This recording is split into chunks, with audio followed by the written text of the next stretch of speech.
궁합이 맞는 사람이 있어요. 이거 아주 중요합니다. 나하고 궁합이 맞는 사람이 있어요.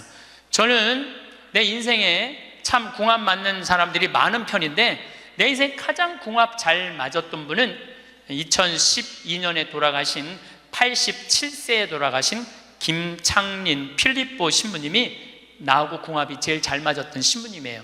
근데 이 신부님은 내가 신학생 때 별명이 호랭이 신부님이에요. 호랭이 신부님. 호랭이 신부님인데 얼마나 무서웠느냐 하면은 미사 딱 시작, 문 딱 잠궜어요. 미사 시작하면은. 그리고 미사 때 움직이잖아요? 그 자리에서 쫓아냈어요. 나가라고. 미사 때 움직이면은. 조금도 떠드는 걸 못 보셨어요. 조금만. 만약에 애가 뛰어다닌다, 그럼 애 3살, 4살도 욕을 바가지로 얻어먹어요. 욕을. 그리고 그 엄마는 말할 것도 없고. 한 번은 내가 그 신부님 철산성당 보좌 신부로 있을 때인데, 미사를 하는데 꼬마가 저 앞에서부터 오는 거야. 모든 교우들이 얼음이 됐어요. 혼날 거 이제 시작이 되니까. 근데 신부님 딱 미사다 멈춘 거예요. 얘는 아무것도 모르고 막 3살, 4살짜리가 오는 거야. 근데 딱 신부님이 입이 참 북한 분이라 거치세요. 이 애새끼 엄마 누구냐고. 나오라고. 이 거룩한 미사에 이렇게 애새끼를 막 놔두고 이 엄마 나오라고. 근데 진짜 중요한 거는 그 엄마가 끝까지 안 나왔다는 거야. 너무 무서우니까 못 나온 거야. 그래서 누가 데리고 나갔느냐면 미사 봉사자가 데리고 나간 거예요. 그래서 그 엄마 1년 동안 뭐라고 그랬냐면, 저거 엄마이길 포기한 인간이라고. 저게 엄마냐고. 그만큼 무서웠어요. 근데 이 신부님은 참 원칙적인 분이세요. 신앙에 애누리가 없는 분이에요. 그리고 내가 보좌 신부 때 이렇게 보면은 판공성사 이제 한참 하잖아요. 그럼 우리 그때는 신자가 14,000명이었어. 그러면은 고해 성사를 주면은 신부님 고해에 들어가면 혼이 나니까 신부님 고해 손 안 들어가는 거예요. 그 내 고해만 나가보면 막 신부님 없어. 그 신부님 기다리다가 딱 나와갖고 이리 와 소리를 질러요. 그럼 저 끝에 있는 사람들이 어쩔 수 없이 가. 신부님 고해서 들어가면 다시 이쪽에 와서 붙는 거야. 내 쪽에 와서. 그래서 내가 하루에 500명씩 성사를 준 적이 있어요. 하루에 500명씩. 그러니까 그렇게 성사를 많이 줘갖고 나중에는 어떤 보좌 신부 때 어떤 병에 걸렸는지 하도 이걸 많이 하다가 이제 한 번은 문을 열고 고해를 듣는데 대답이 없는 거야. 그래서 왜 고해를 안 하냐고 눈을 떠봤더니 내 침대에서 옆에 창문을 열고 이러고 있더라고요. 창문을 열고. 그렇게 무서운 신부님이었는데 참 편안했어요. 그리고 신부님, 내가 평창의 성 필립보 신부님 본명이 필립보예요. 김창림 필립보. 신부님 나 생태마을 꾸미고 싶다고. 네가 한다면 내가 도와줄게. 그래갖고 신부님이 30억 평생 북한에서 넘어가고 학비 고생을 많이 하고 신학생들 장학금 한다고 신부님 모아둔 거 30억을 내놓으신 거예요. 근데 신부님이 이제 은퇴를 하셨어요. 마지막 11년 동안 내가 모시고 살았어요. 근데 한 번도 서로 큰 소리 얼굴 붉힌 적이 없어요. 그렇게 무서운 신부님인데 한 번도 얼굴을 붉힌 적이 없어요. 신부님하고 뭐 에피소드가 너무 많은데, 신부님이 당신 성구가 서로 사랑하라야 내 성구 액자 너한테 줬는데 어디 있느냐고 2년을 괴롭히더라고요. 2년을. 나는 그런 거 본 적 없다. 그냥 이놈 새끼 내가 너한테 성구 줬는데 네가 내 걸 우습게 한다고 욕을 먹었는데, 나중에 알고 보니까 신부님 그 철산성당 사무실에 있었던 거야. 근데 내가 그것 때문에 황당한 게 아니야. 서로 사랑하라는 성구를 내가 찾아서 우리 지금 생태마을에 걸어놨는데 참 기가 막혀요. 서로 사랑하라 그러는데 이렇게 그 뒤에 배경 그림이 뭔지 아세요? 호랑이 2마리가 서로 끌어안고 있는 거야. 한번 생태마을에 오시면 한번 보세요. 하여튼 호랑이. 그런데도 신부님하고 마지막까지 정말로 아버지 아들같이 잘 지냈어요. 근데 이제 신부님이 2월 15일 날 입원하셨는데 뭐 이제 한 3개월 보름 정도 했는데, 월요일 날 돌아가실 것 같아요. 우리 주교님들 다 모이고 교구청 신부들 다 모여갖고 돌아가신다고 그러는데, 신부님이 안 돌아가시는 거야. 밤 12시가 돼도. 그러니까 뭐 주교님 뭐 황신부 있을 거지, 우리 각계 뭐 교구청의 신부들 우리 각계 다 가고 나만 있는. 돌아가시는 언제 돌아가시나 보는데 새벽 3시까지도 안 돌아가시네. 나는 다음날 강의 있는데 라고 신부님이 하여튼 나 지금 바빠서 간다고. 가는데 이틀 지났는데 느낌이 이상해. 그래서 부관장 신부한테 네가 나머지 다 해라. 나 아무래도 신부님 돌아가실 것 같다. 그래서 이제 수원 빈센트 병원에 왔어요. 딱 왔는데 신부님이 이틀 동안 혼수 상태에 계시더라고요. 그래서 내가 신부님 귀에다가 이렇게 말했어요. 신부님 이제 가셔라. 신부님 힘든데 신부님도 가셔야지. 신부님도 편안하고 나도 힘들어 죽겠다 왔다 갔다 그랬는데 신부님이 눈을 딱 뜨는 거예요. 얼마나 놀랬는지 몰라요. 죽으라고 그러는데 눈 뜨니까 얼마나 내가 놀래. 그랬더니 그 신부님 모시는 자매가 그러더라고요. 부부가 저거 보라고 이틀 동안 그렇게 많은 신부님들이, 그렇게 많은 그 은인들이, 지인들이 와서 신부님 눈 뜨라고 그래도 눈 한 번 안 뜨더니 저 사랑하는 신부가 왔고 신부님 이제 가시라고 그러니까 눈 뜨는 거 보라고. 신부님 매일 저를 위한 미사를 하셨거든요. 매일매일. 그래서 내가 이제 신부님한테 그랬죠. 신부님 평생에 내 바람막이 돼주시고 나 행복하게 해줘서 너무너무 감사하다고. 나는 사제 생활은 정말로 반은 신부님 때문에 행복하게 살았다고. 여기 이제 내가 그날 다 오라고 그랬거든요. 신부님 지인들 다 눈 한번 마주치라고. 신부님 다 마주치시더라고요. 그러더니 나하고 딱 눈을 마주치시면서 돌아가시더라고요. 그래서 신부님이 내 품에서 돌아가셨어. 그러니까 신부님은 나하고 궁합이 맞은 거죠. 그래서 난 그분하고 평생 참 행복하게 살았어요. 여러분들도 마찬가지예요. 여러분들하고 궁합이 맞는 사람이 있어. 근데 문제는 동그란 사람들이야. 마음이 예쁜 사람들은 모든 사람 사랑하려고 그래요. 난 그 사람들이 제일 짜증나는 사람들이에요. 모두 사랑하려고 덤비는 사람들. 예수님은 모두 사랑하라고 그런 적이 없어요. 서로 사랑하라고 그랬죠. 이제 모두 사랑하라고 그랬어요. 여러분도 오늘 이후부터 서로 사랑하세요. 근데 이 동그란 사람 얘기, 이제 내가 옛날에 화가 나십니까에도 말씀드렸지만, 동그란 사람들은 뭐가 있냐면 예수님 사랑하는 마음이 이쁘니까 남 상처 주는 걸 못해. 왜냐하면 예수님한테 미안하니까 남 상처 주는 걸 못하는 거예요. 동그란 사람이 대림절 맞이하고 예수님 성탄 맞이하고 빠마를 탁 했는데 삐죽한 놈이 와서 한마디 해요. 빠마를 왜 그렇게 했어? 얼굴이 떡판 같잖아. 그러면 동그란 사람은요 가슴에서 피가 떨어져요. 안 그래도 얼굴 둥글럽적해갖고 스트레스 받는데 떡판이라고 그러면 얼마나 상처를 입어요. 그런데도 동그란 사람은 그 삐죽한 사람한테 싫은 소리 못해요. 기껏 햄대는 소리가 그러게 이번에 하다가 보니까 이렇게 나왔네. 다음에 내가 잘할게. 뭘 잘못했다고 다음에 잘한대. 그리고 어디 가서 우느냐면 성당 가서 운다니까요. 여기 있는 분들 많아. 그런 분들, 동그란 분들 많아. 맨날 울면서 상처 입고. 그래서 동그란 사람들 보면 여기에 구멍이 뽕뽕뽕뽕 나인 사람 많아요. 보면은. 그래서 동그란 사람들이랑 상담을 해보면은요 정말로 겉보기는 예쁜데 상처는 다 받은 사람 많아. 그러니까 동그란 사람은 삐죽한 놈 만나면 안 돼요. 삐죽한 놈은 누구 만나게 해주면 되냐면 별난 놈 만나게. 별난. 찔러도 안 찔리는. 파마를 왜 그렇게 해서 얼굴 떡판 같잖아. 그럼 별난 사람은 뭐라고 그러느냐면은 너나 잘하고 다녀. 너나 남 챙겨내지 말고. 그럼 이 사람 상처 안 입어요. 상처 안 입는데 동그란 사람들이 상처를 입는다니까. 그래서 여러분들은 지금 50, 60 되신 분들, 여러분들 앞으로도 50년, 60년 인생 더 살아야 돼요. 미운 사람이랑 뭐하러 힘들게 가요? 내가 마음에 드는 사람, 좋은 사람이랑 가셔야죠. 제가 늘 강의 때 말씀드리지만은 우리가 모든 사람 사랑하기 쉽지 않아요. 그래서 오늘 이후부터 아까도 제가 멘토 얘기했지만은 우리가 멘토를 잘 만나야 돼. 그래서 저는 막 보면은 성격 까칠한 사람들 가능한 한 안 만나요. 연락도 안 하고. 내가 좋은 사람들은 난 연락 많이 해요. 전화도 많이 하고 밥도 자주 먹고 참 좋은 것 같아. 우리 나한테 생태마을 꿈이라고 100억 주고 잠비아에 100억 준 우리 83살 된 우리 은인한, 저는 한 달에 한 번 전화해서 꼭 같이 밥 먹어요. 우리 어머니 아버지도 한 달에 한 번 꼭 같이 밥 먹고. 내가 좋은 사람만 난 전화해서 밥 먹어.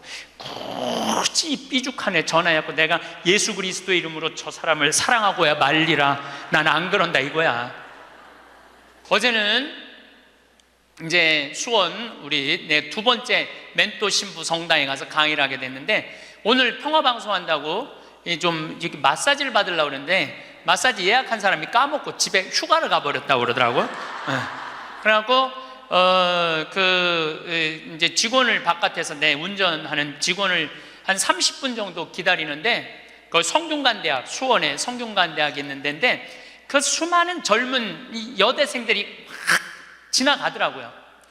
그런데 참 슬픈 건지 좋은 건지 모르겠는데 지나만 가지 얼굴이 안 보여. 눈이 이게 침침해갖고요, 이쁜 여자가 안 보여. 이쁜 여자가. 그것도 한편으로는 참 좋다, 그런 생각도 들더라고요. 근데 이제 30분을 내가 길에서 기다리다가 직원이 뭐 때문에 잘못돼갖고 늦게 도착을 했는데 내가 딱 탔는데 우리 직원이 그러는 거예요. 지금 왜 신경질을 안 부리세요? 그러더라고요. 근데 부리고는 싶은데 기운이 없어. 신경질 부릴 기운이 없어.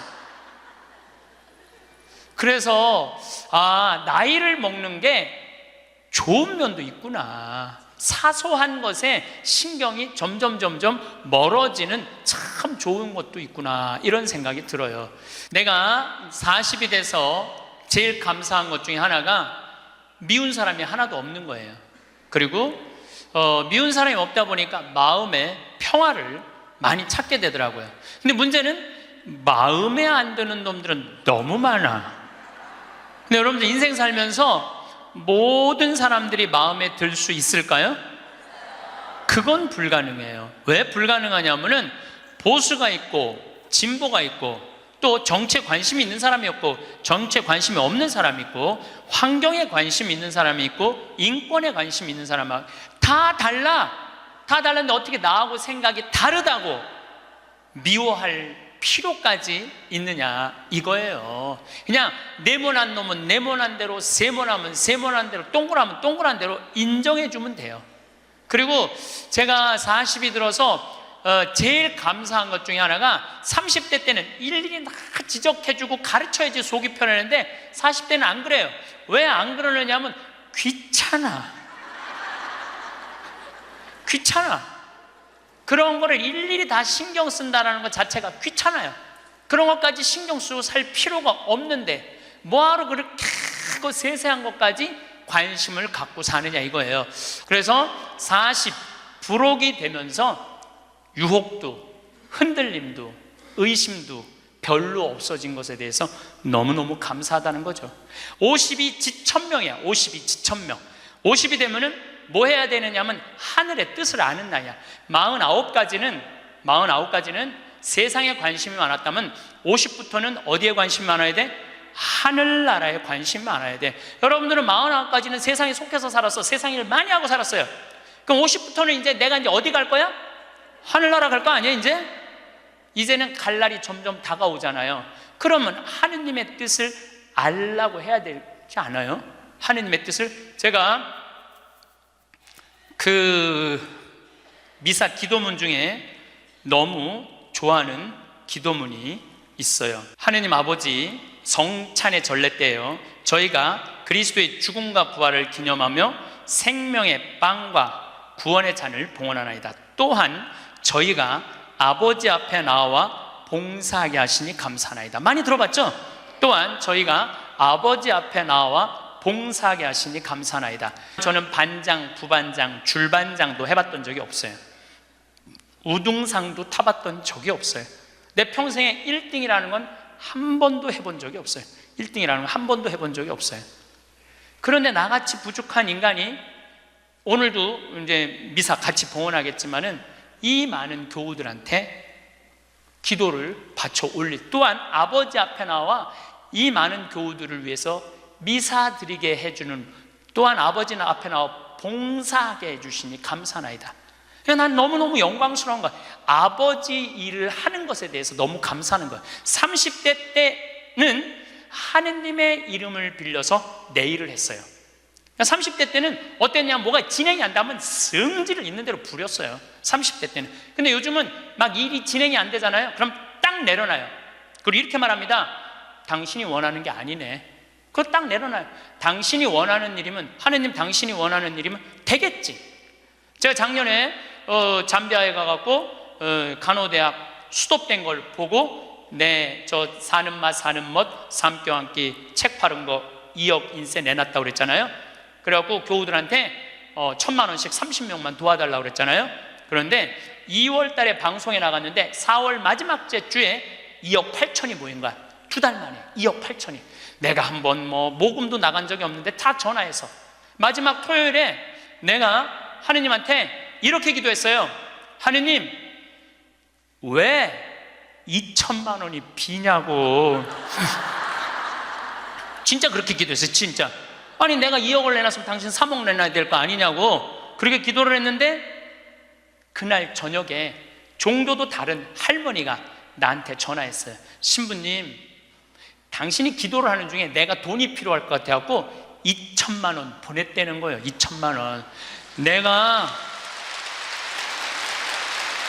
나는 기쁘지 않았어요. 기쁘지 않았어. 왜 기쁘지 않았냐면 너무 놀랐어요. 하느님이 다 듣고 하느님 왜 2천만 원이 비냐고 그랬더니 그 저녁에 2천만 원을 채워주셨으니 여러분들 기쁠 것 같아요? 무서울 것 같아요? 무섭죠. 와. 그래서 예수님이 너희들 많은 말 하지 말아라. 아버지가 너희가 필요한 것을 다 알고 계신다. 그래서 내가 기도를 안 한다니까요. 내가 기도를 안 해요. 내가 잠비아에 농업대학 세울까? 그랬더니 100억 갖다 줬잖아요. 그래갖고 농업대학 부지가 필요한데 그랬더니 1,000만 평 대통령이 줬잖아요. 어떻게 기도를 해? 생각만 해도 하느님이 이렇게 쏟아주는데 기도까지 해주면 나는 죽어. 이거 기도까지. 근데 나는 어떤 믿음이 있느냐 하면 지천명 하늘의 뜻을 알아요. 하느님이 원하는 일이면 된다. 네. 그리고 이제 잠비아에 제가 이제 4년을 다니면서 돈도 많이 이제 그 신학교 잠비아를 쭉 다녔는데 내가 너무너무 놀란 거는 잠비아의 신자가 500만 명이에요. 그리고 내가 다니고 있는 은돌라 교구는 신자가 100만 명이야. 100만 명. 근데 신학교가 없는 거야. 잠비아의 신학생은 지금 480명이 있대요. 근데 기숙사가 없는 거야. 1, 2학년이 철학과 이렇게 다니고 이상하게 하여튼 신학 과정이 있더라고.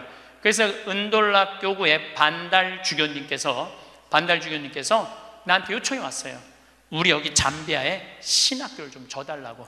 근데 그 신학교 짓는 거 어렵잖아. 땅 이미 1,000만 평 있고 10억이면 신학교 짓거든요. 10억이면 벌써 100억 기증 받았고, 나는 농업대학만 할 생각을 했지 그 신학교 줘줄 생각을 안 했거든요.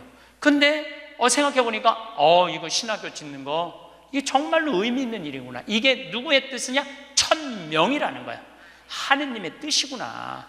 그래서 요즘 이제 신학교를 이제 설계를 다 끝냈어요. 신학교 설계도 다 끝났어. 그래갖고 짓는데 이제 반달 주교님이 지난 10월 달에 한국에 들어오셨어요. 근데 또 마침 우리 수원교구의 이용훈 주교님께서 그러면은 저도 그렇죠. 우리 수원교구 주교님 이름으로 책임지고 끝까지 져주기로 두 주교님께서 사인을 딱 했어. 내가 그걸 보면서 그래, 하느님이 이렇게 역사하시는구나, 그런 걸 느끼면서 내 일을 하는 게 아니라 이제 누구 일을 해? 하느님의 일을 해. 하느님의 일을 하니까 내가 책임질 필요 있어요, 없어요? 없어. 누가 책임져야 돼? 하느님이 책임져야 돼. 그야말로 내 기도는 배째라야. 줄래면 주고 말래면 말아라. 그런데 잠비아에 이번에 미국 교우들이 20명이 따라왔어요. 그런데 참 그 사연이 기가 막히더라고요.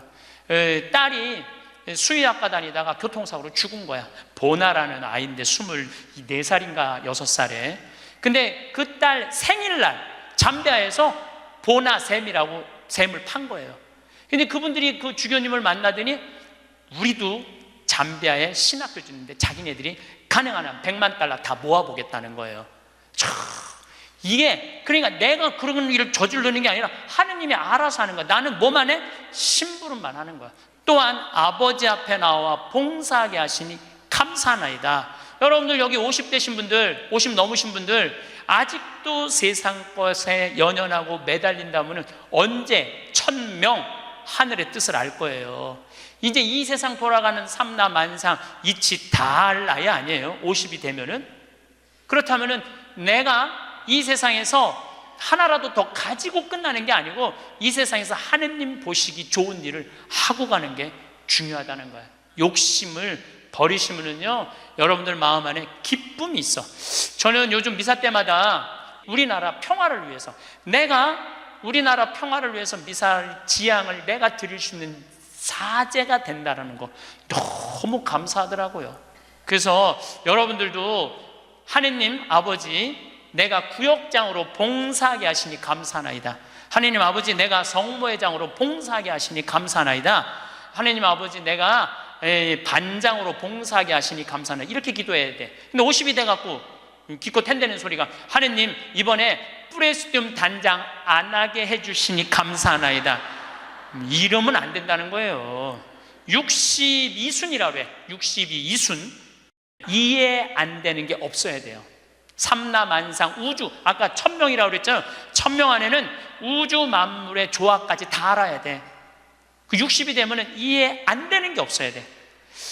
내가 60대 신분 중에 너무너무 멋있는 분 한 분을 알고 계세요. 난 그분 지금 얼굴도 본 적이 없는 분이에요. 얼굴도 본 적이 없는데 이분이 얼마나 멋있느냐 하면은 성모회장이래, 어느 성당에. 근데 내 후배 신부 중에 하나가 5년 전에 옷을 벗었어요. 신학교 때 내가 굉장히 예뻐했던 아이인데 자기 기쁘지 않대. 사제로서 기쁘지 않대. 사제로서 기쁘지 않으니까 미사를 드릴 수가 없는 거예요. 그거 여자 문제보다도 더 고통스러운 거예요. 내가 사제로서 기쁘지 않아. 그래서 나는 더 이상 제사를 드릴 수 없다. 그래서 옷을 벗고 나간 거야. 이 신부 혼자 쭉 사는 거죠. 근데 그 본당 신부였을 때 성모회장님이었대. 성모회장님이었는데 이 신부님이 5년 동안 혼자 사는 걸 알고 딸이 36인가 37이래. 딸한테 그랬대요. 너 그 신부님 알지? 알고 있대. 근데 그 신부 옷 벗은 거 알지? 알고 있대. 근데 너 지금 시집도 안 가고 혼자 사니? 이렇게 허송 세월 보내지 말고 신부님 외롭고 힘든데 너 신부님한테 시집이나 가서 밥도 해주고 빨래도 해주고 의지가지 하면 어떻겠느냐? 그 성모회장님 남편도 설득했대. 당신 저 본당 신부님 있을 때 저런 사이 하나 있으면 좋겠다고 그러지 않았느냐고. 저 사이 사모면 되지 않겠느냐고 남편도 설득하고 남편도 좋다고 그랬대. 그래갖고 이번 3월 신부님한테 찾아간 거야. 내 딸 줄 테니까 신부님 혼자 외롭게 살지 말고 내 딸 이제 데리고 같이 살았으면 좋겠다고. 그래서 이번 3월 달에 결혼을 시킨 거야. 60이 되려면 그 정도는 돼야지. 60이 되려면 그 정도는 돼야지. 신부님도 옷 벗고 나가면 내가 저 신부님 더럽다고, 저 신부님 저럴 수 있느냐고, 내가 그렇게 안 봤는데 욕이나 하고 돌이나 던지고, 그건 나이를 헛먹는 거예요. 그 신부는 얼마나 힘들었겠어. 인생 살면서 자기 맞지도 않는 옷 입고 이러지도 못하고 저러지도 못하고 부모님 상처 줄까 봐 옷도 못 벗고 얼마나 힘들겠어. 그 정도 이해는 돼야지. 60이 돼갖고 옷 벗고 나가면 나는 이해가 안 되네. 저 신부님 왜 옷을 벗고 나갔을까? 그래서 60이라는 건요 정말 아름답기 시작한 나이예요. 그리고 60이 되면은 이순이라는 게 뭐냐면은 귀가 편안해야 되는 나이예요. 60. 화가 나지 말아야 돼. 누가 내 욕을 해도 화가 나지 말아야 돼. 근데 60 된 분들 막 누가 내 욕을 해. 그럼 뭐라 그래? 나를 내가 산전수전 다 겪었는데 날 뭘로 보고 내 욕을 해? 내가 이놈을 뻔때를 보여주리라. 이때부터는 나이를 헛먹는 거예요. 누가 내 욕을 해도 화가 나지 말아야 돼. 내 커피숍 하는 친구가 있어. 이 친구가 해준 얘기예요. 무슨 얘기냐면은 1시에 자기 커피숍에 60 먹은 아줌마 10명이 들어오더래요. 그래갖고 야 커피 한 잔이 6,000원 7,000원이니까 한 7만 원 버나 보다. 근데 아줌마들이 딱 들어와서 한다는 소리가 우리가 지금 개모임을 해갖고 밥을 많이 먹어갖고 패가 불러서 3잔만 시키겠다고. 3잔만 시키겠다고. 3잔만 시키더래요. 10명이 상 3개 딱 차려 해갖고. 그랬더니 요즘 리필이 다 되잖아요. 한참 먹더니 또 있더니 와서 리필 해달라고 그러더래. 리필. 또 그 큰 컵에다 리필을 다 해준 거야. 그랬더니 다시 오더니 그러더래요. 이거 우리 귀양 리필 해준 거 우리 나눠 먹게 잔 좀 더 달라고. 그래갖고 1시부터 3시까지 10명이 3잔 시켜서 온갖 수다 그냥 다 박장대소 하고 막 깔깔거리면서 3잔 값을 내고 나가더래요. 너무 가슴이 아프더래요.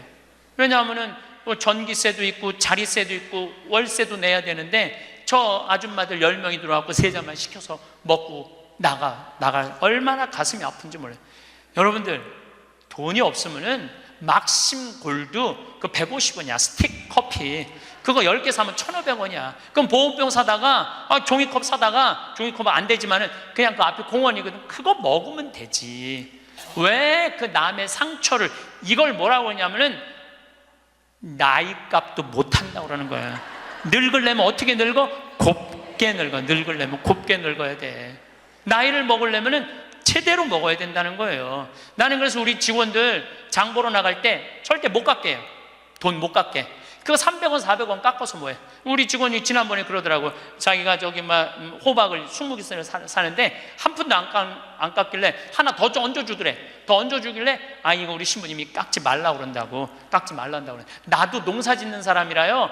참 그 농사가 얼마나 어려운데. 할머니들이 두릅 따 갖고 나오고 쑥해 갖고 나오는 거 300원 깎는다, 200원 깎는다 그러다 안 깎아주면 또 그냥 건너 갖고 사고.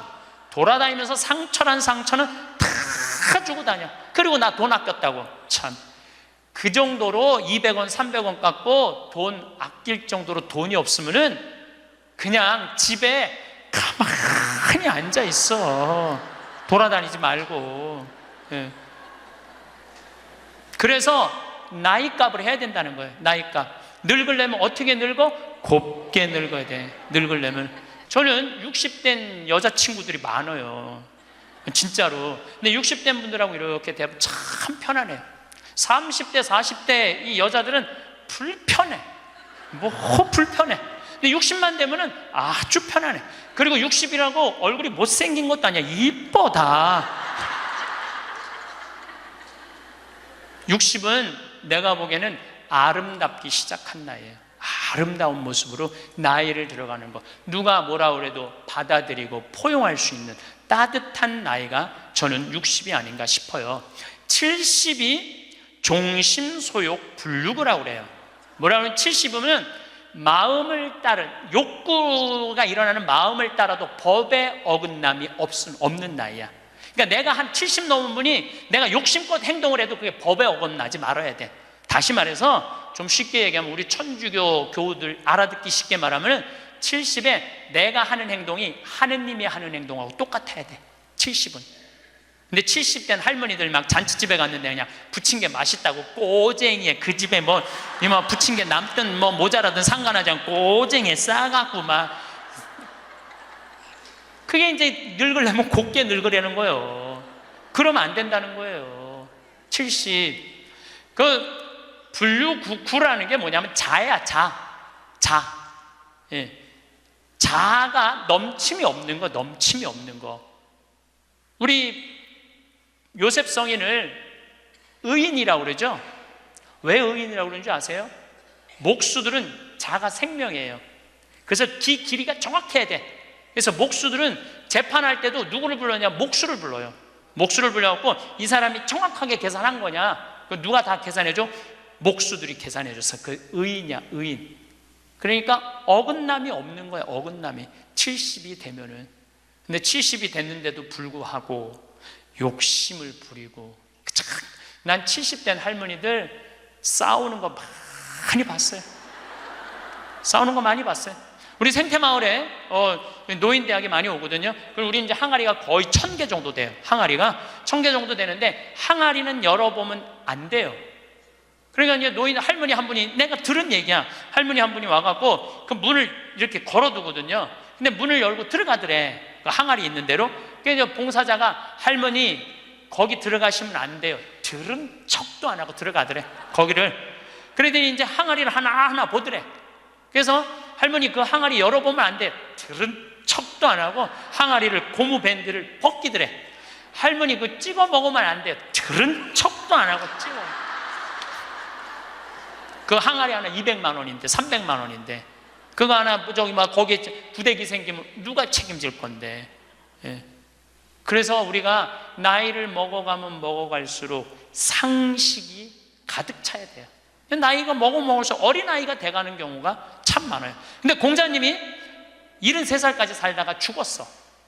무슨 얘기냐면은 천지가 80이 넘게 사는데 70까지만 얘기를 하고 죽은 거야. 공자님이 80은 어떻게 살으라고. 그래서 내가 80을 내가 생각을 해봤어요. 80은 뭐 해야 되는 나이냐면은 생생지심의 나이예요. 생생지심. 생생지심이라는 게 뭐냐면은 생명을 사랑하는 나이야. 80은 생명을 사랑하는 나이. 80까지 살면은 여러분들 감사하지 않아요? 감사하죠? 저는 46세 위암 수술을 하고 매년 가을마다 단풍 구경을 가요. 매년 셋째 주 월요일 날 우리 부관장 출신 신부들하고 단풍 구경을 가는데 너무너무 아름답더라고. 그때 내 기도문이 뭐냐면, 하느님, 올해도 단풍을 보게 해주셔서 감사합니다. 이렇게 아름다운 단풍을 보게 해주셔서 감사합니다. 근데 80이 된 분들은 단풍을 몇 번을 보는 거야? 80번을 보는 거 아니에요. 얼마나 감사해. 근데 80 먹은 할머니들 뭐 다리도 아프고 허리도 아프고 뭐 귀찮지. 근데 이렇게 말해요. 아, 늙으면 죽어야 돼. 사는 게 귀찮아. 사는 게 재미가 하나도 없어. 내가 인생 살아보니까 믿을 놈 한 놈도 없어. 머리 검은 짐승한테는 잘해주는 게 아니야. 80 먹은 할머니가 이렇게 부정적인 얘기를 하면은요, 이 할머니는 인생을 실패한 할머니예요. 실패한 거 아니에요? 생명을 사랑하는 나이에 오늘도 이렇게 하루를 나한테 선물로 주신 하느님한테 감사하다고. 진달래를 보면 이번에도 한 번 더 이 아름다운 진달래를 보게 해주셔서 감사하다고. 단풍을 보면 이 아름다운 단풍을 한 번 더 보게 해주셔서 감사하다고. 살아있음에 대해서 감사하고,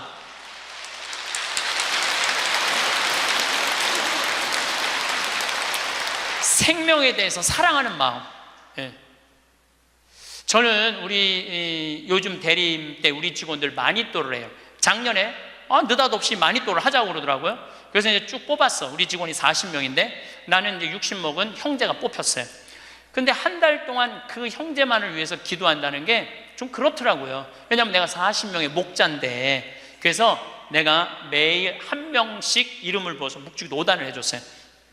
나는 어떤 신념이 있느냐면, 하루에 묵주기도 기도 5단 이상 하면 안 된다는 신념이 있어요.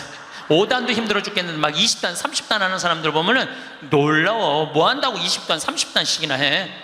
하루에 5단 이상 하면 안 된다는 신념이 있어요. 그런데 날짜는 30일인데 직원은 40명이잖아요 그러니까 5단은 무조건 선물로 줘야 될 거 아니야. 하루에 10단을 하게 되더라고요. 그런데 하루가 너무 충만한 거야. 막 10단을 하니까 더 충만한 거야. 이거 봐라. 이 남을 위해서 기도하는 게 참 좋으네. 너무 좋더라고, 기도하는 게. 1월 달에 딱 되고 나는데 우리 어머니 아버지 막내 세연이라고 이제 증손녀가 태어났는데 23명이야. 매일 한 명씩 묵주기도 5단을 했어요. 2월 달에는 내가 이제까지 살아오면서 나하고 사이 좋았는데 죽은 사람들 위해서 묵주기도 5단. 여러분들 여기 화랑에 작년 12월 14일 날 내 친구 신부 김순겸 사도 요한 신부가 모잠비크에서 선교사 하다가 죽었어, 교통사고로. 근데 그 신부가 그림 그린 거 여기 지금 전시해요. 난 그렇게 그림 잘 그리는지 몰랐어. 지금 아까 내려왔다 왔는데 너무 그림 잘 그리더라고. 우리 순겸이 신부, 뭐 성모님이 너무 사랑하지만 천당 가게 해달라 그러고, 또 안토니오 신부, 여러 신부들, 또 내가 글라라, 여러 하여튼 죽은 사람들 한 달 동안 기도해 주니까 기분이 내가 너무 좋더라고. 그래서 3월 달부터, 올해 3월 달부터는 이제까지 어려서부터 지금까지 나한테 잘해줬던 사람을 위해서 묵주기도를 맨날 해요. 그러나 한 메시지 보내요. 내가 너 위해서 오늘 묵주기도 했다고.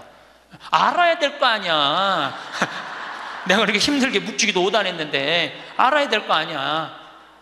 근데 다 못했어요. 신부님 미운 사람 없어요? 여러분들, 내 가슴이 얼마나 넓다고 미운 놈까지 다 고이 간직해야 돼? 그렇지 않아요? 여러분들, 미운 사람 꼭 가슴에 간직해야 돼요? 미운 사람 빨리 빼버리세요. 그리고 어떤 사람만 간직하면 돼? 좋은 사람, 소중한 사람만 하면은 그러게도 우리 인생은 벅차요. 근데 6.25 전쟁 똥구멍이 찢어지게 가난할 때 그때 내 돈 떼어먹고 도망간 놈, 내 상처 준 놈 그냥 기억할 필요가 뭐가 있냐 이거예요. 80이 돼서 이제까지 큰 사고 없이 6.25 넘어오고 그 힘든 거 다 넘어와서 지금 살면은 오늘 하루 밥 세끼 먹으면 감사하면 돼요. 그래서 80 되신 분들은 입에서 뭐가 나와야 돼? 감사가 나와야 돼. 제가 자신 껴안기라는 주제로 이야기를 이제까지 했습니다.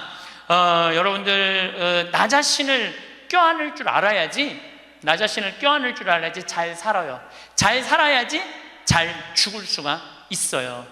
그래서 15에 지우학하고, 30에 립하고, 40에 부록하고, 50에 지천명하고, 60에 이순하고, 70에 불류구하고, 80에 생생지심의 단계에 내가 갔는가?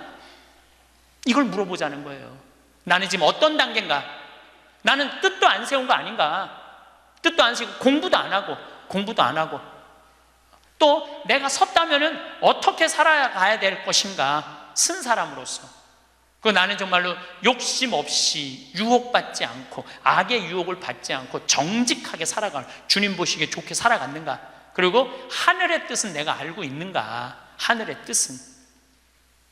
그리고 마음이 평화롭게 이순하고 있는가? 내가 하는 행동이 하느님이 하는 행동하고 똑같은가? 그리고 생명을 사랑하는 나인가? 그걸 알아야 돼.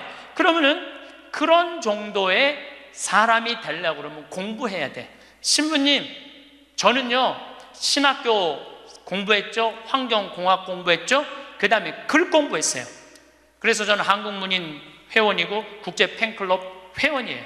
물론 우리 가톨릭 문인 회원이에요. 그래서 글 쓰는 공부 많이 했어요. 제가 잘났다는 게 아니고 끊임없이 공부하는 걸 게을리하면 안 돼요. 저는 요즘 무슨 공부를 하느냐면 성서 공부를 하고 있어요. 안병철 신부님 사도행전 강의 참 열심히 들어요. 최승종 신부님 강의 참 좋아요. 끊임없이 들어요. 요즘 사도 바울에 대해서 공부 많이 해요. 정말로 재밌더라고요. 사도 바오로 보통 분이 아니야. 사도 바오로가 예수님이 30년에 돌아가셨는데 사도 바오로는 35살에 개종을 해요.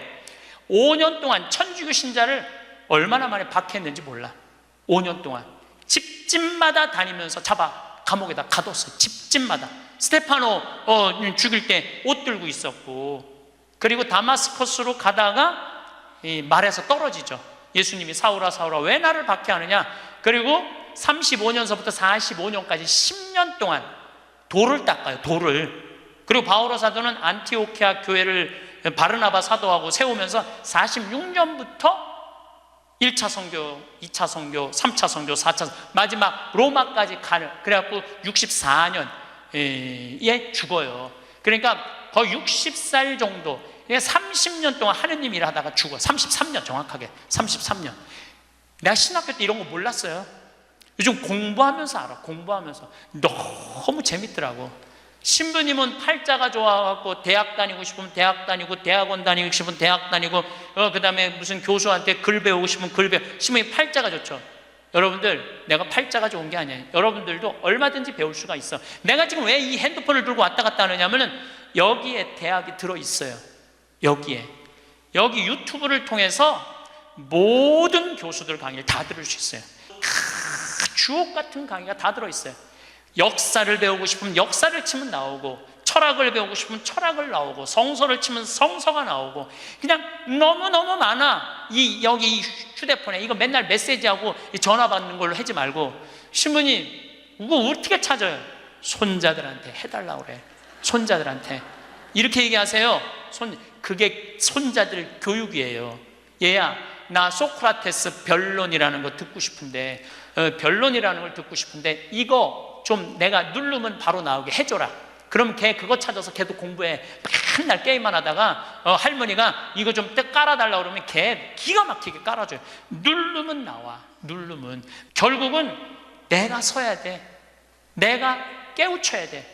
배우고 익히니 이 또한 기쁘지 아니한가? 라는 우리 공자님 말씀대로 저는 여러분들이 공부했으면 좋겠어요.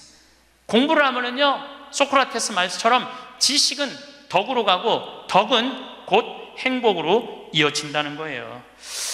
그래서 우리 교우들 열심히 공부하셔서 조금 더 성숙한 사람으로 변화돼 나갔으면 좋겠어요.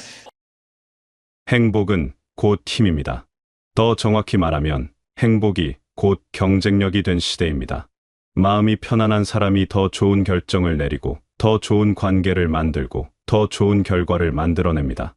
이것은 단순히 기분 좋게 사는 것을 넘어서 실제로 삶을 더 잘 살아갈 수 있는 힘을 갖추는 것입니다. 행복한 사람은 스스로를 소모하지 않습니다. 이것이 가장 중요한 차이입니다. 불행한 사람은 자기 자신과 싸우며 살아갑니다. 자신을 탓하고 자신에게 화를 내고 스스로에게 가혹합니다.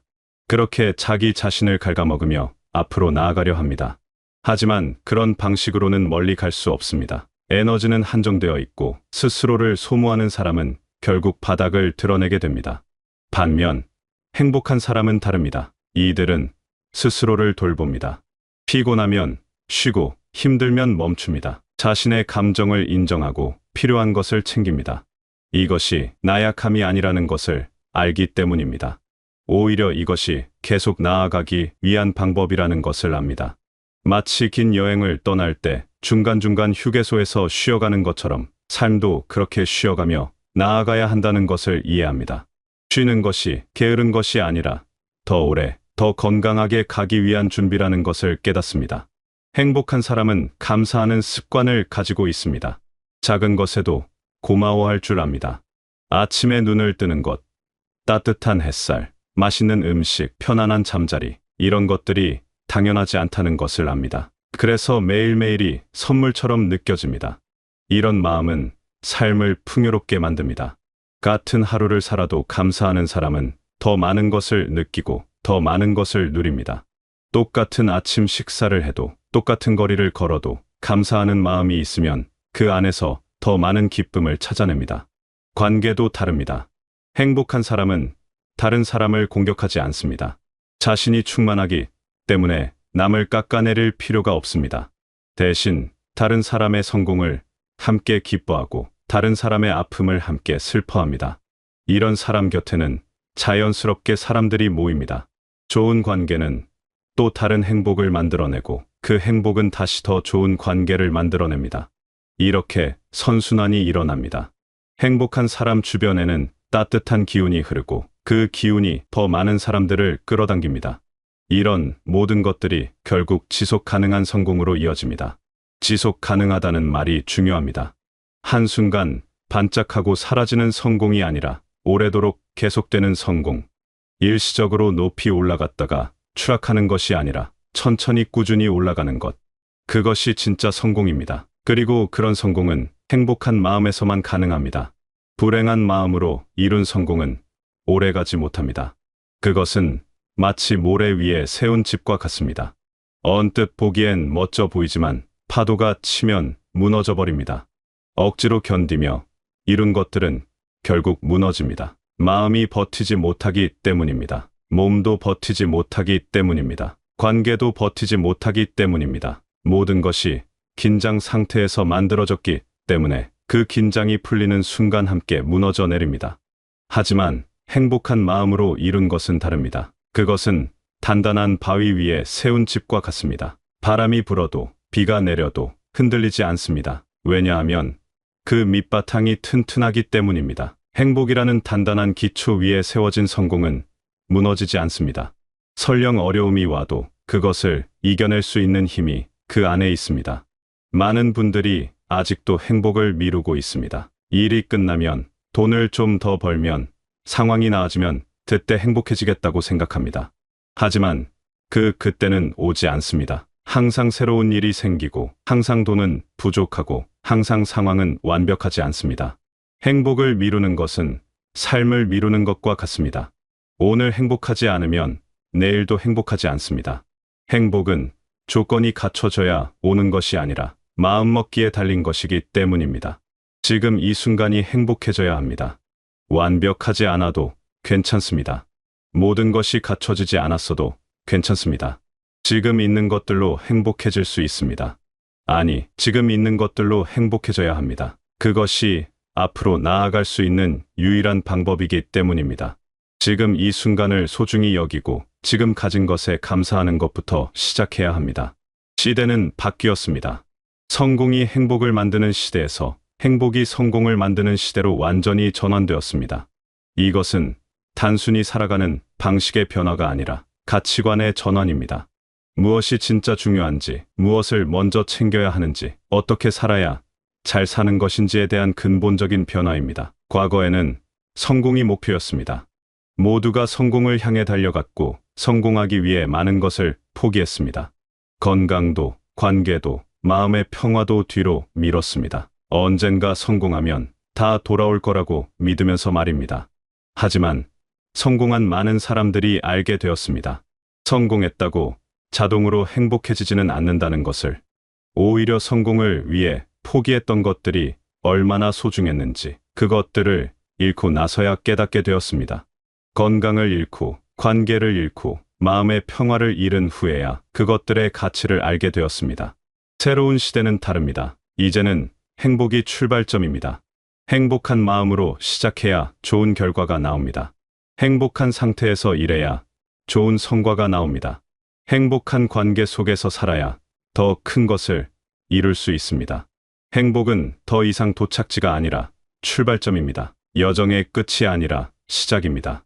행복이 있어야 모든 것이 시작됩니다. 이 변화를 받아들이는 것이 쉽지 않을 수 있습니다. 우리는 다른 방식으로 살아왔으니까요. 참고 견디는 것이 미덕이라고 배웠고 고통을 이겨내는 것이 강함이라고 배웠습니다. 하지만 이제는 달라져야 합니다. 참고 견디기보다는 즐기고 누려야 합니다. 고통을 이겨내기보다는 행복을 만들어가야 합니다. 강함의 정의 자체가 바뀌었습니다. 이제 진짜 강한 사람은 고통을 견디는 사람이 아니라 행복을 선택할 줄 아는 사람입니다. 구체적으로 어떻게 해야 할까요? 먼저 작은 것부터 시작하면 됩니다. 매일 아침 눈을 뜨면서 감사한 것 3가지를 떠올려 보세요. 하루 중 한 번은 자신에게 친절한 말을 건네보세요. 힘들 때 스스로에게 수고했다고, 잘하고 있다고 말해주세요. 이런 작은 것들이 모여서 큰 변화를 만들어냅니다. 처음엔 어색하고 이상하게 느껴질 수 있습니다. 하지만 계속하다 보면 자연스러워집니다. 그리고 어느 순간 그것이 삶을 바꾸고 있다는 것을 느끼게 됩니다. 자신을 돌보는 시간을 가지세요. 하루에 10분이라도 좋습니다. 그 시간만큼은 온전히 자신만을 위한 시간으로 만드세요. 좋아하는 것을 하거나 편안하게 쉬거나 그냥 아무것도 하지 않아도 좋습니다. 중요한 것은 그 시간이 자신을 위한 시간이라는 것입니다. 다른 누구도 아닌 나를 위한 시간. 그런 시간이 매일 조금씩이라도 있어야 합니다. 다른 사람과의 관계도 돌아봐야 합니다. 나를 지치게 만드는 관계는 정리하고 나를 행복하게 만드는 관계에 더 많은 시간을 쏟으세요. 모든 사람을 다 만족시킬 수는 없습니다. 그럴 필요도 없습니다. 진심으로 나를 아끼는 사람들, 내가 진심으로 아끼는 사람들과의 관계를 소중히 하는 것으로 충분합니다. 관계의 질이 삶의 질을 결정합니다. 좋은 관계 속에서는 행복이 자라나고 나쁜 관계 속에서는 불행이 자라납니다. 완벽하지 않아도 괜찮다는 것을 받아들이세요. 모든 것을 완벽하게 하려고 하면 지칩니다. 70%만 해도 충분합니다. 나머지 30%는 여유로 남겨두세요. 그 여유가 행복을 만들어냅니다. 여유가 있어야 웃을 수 있고, 여유가 있어야 즐길 수 있고, 여유가 있어야 감사할 수 있습니다. 빈틈없이 완벽한 삶은 숨이 막힙니다. 조금 부족하고 조금 느슨한 삶이 오히려 더 건강합니다. 실수해도 괜찮습니다. 실수는 배움의 기회입니다. 자신을 너무 몰아세우지 마세요. 완벽한 사람은 없습니다. 누구나 실수하고 넘어지고 다시 일어납니다. 중요한 것은 실수했을 때 자신을 어떻게 대하느냐입니다. 자신을 공격하지 말고 대신 격려하고 위로하세요. 실수한 자신을 꾸짖는 대신 다시 일어선 자신을 칭찬하세요. 비교하지 마세요. 남의 삶과 내 삶을 비교하면 불행해집니다. 누구나 각자의 속도로 각자의 길을 갑니다. 남보다 빠르거나 느린 것은 중요하지 않습니다. 중요한 것은 내가 지금 행복한지, 내가 지금 의미 있는 삶을 살고 있는지입니다. 다른 사람의 겉모습만 보고 부러워하지 마세요. 모든 사람에게는 보이지 않는 고민과 어려움이 있습니다. 건강도 잊지 마세요. 몸이 건강해야 마음도 건강합니다. 잘 먹고, 잘 자고, 적당히 움직이세요. 이런 기본적인 것들이 행복의 기초를 만듭니다. 몸이 피곤하면 마음도 지칩니다. 몸을 돌보는 것은 나를 사랑하는 첫걸음입니다. 건강한 몸에서 건강한 생각이 나오고 건강한 생각에서 행복한 마음이 나옵니다. 무엇보다 지금을 살아가세요. 과거를 후회하거나 미래를 걱정하는데 너무 많은 시간을 쓰지 마세요. 과거는 이미 지나갔고 미래는 아직 오지 않았습니다. 우리가 살 수 있는 것은 오직 지금뿐입니다. 지금 이 순간을 충분히 느끼고 충분히 누리세요. 바로 이 순간이 인생입니다. 지금이 아니면 언제 행복할 것입니까? 이 모든 것들이 쌓이면 행복한 삶이 됩니다. 그리고 그 행복한 삶 속에서 자연스럽게 좋은 일들이 일어납니다. 좋은 사람들을 만나고 좋은 기회가 오고 좋은 결과가 따라옵니다. 이것이 바로 행복이 성공을 만드는 방식입니다. 억지로 만드는 것이 아니라 자연스럽게 흘러가는 것입니다. 시대가 우리에게 요구하는 것이 바뀌었습니다. 더 이상 고통을 견디는 사람이 아니라 행복을 만들어가는 사람이 되어야 합니다. 더 이상 자신을 희생하는 사람이 아니라 자신을 소중히 여기는 사람이 되어야 합니다. 더 이상 미래를 위해 현재를 포기하는 사람이 아니라 현재를 행복하게 살면서 미래를 준비하는 사람이 되어야 합니다. 이것은 어려운 일이 아닙니다. 사실 이것은 원래 우리가 해야 했던 일입니다. 단지 잊고 있었을 뿐입니다. 행복하게 사는 것이 우리의 권리이자 책임입니다. 자신을 돌보는 것이 이기적인 것이 아니라 필수적인 것입니다. 지금 이 순간을 즐기는 것이 나태한 것이 아니라 지혜로운 것입니다. 여러분은 지금까지 충분히 열심히 살아왔습니다. 충분히 노력했고, 충분히 견뎠고, 충분히 애썼습니다. 이제는 조금 다르게 살아도 됩니다. 조금 더 편하게, 조금 더 행복하게, 조금 더 자신에게 친절하게 살아도 됩니다. 그것이 새로운 시대가 요구하는 방식이고, 그것이 더 나은 결과를 만드는 방법입니다. 행복은 먼 곳에 있지 않습니다. 거창한 무언가를 이뤄야만 얻을 수 있는 것도 아닙니다. 행복은 바로 지금, 여기, 여러분의 마음속에 있습니다. 단지 그것을 발견하고, 키우고, 지켜나가면 됩니다. 그러면 삶이 달라집니다. 같은 하루를 살아도 다르게 느껴집니다. 같은 일을 해도 다른 결과가 나옵니다. 시대는 이미 바뀌었습니다. 이제는 여러분이 바뀔 차례입니다. 행복을 미루지 마세요. 행복을 나중으로 미루는 것은 삶을 나중으로 미루는 것과 같습니다. 지금 이 순간부터 행복해지세요. 작은 것부터 시작하세요.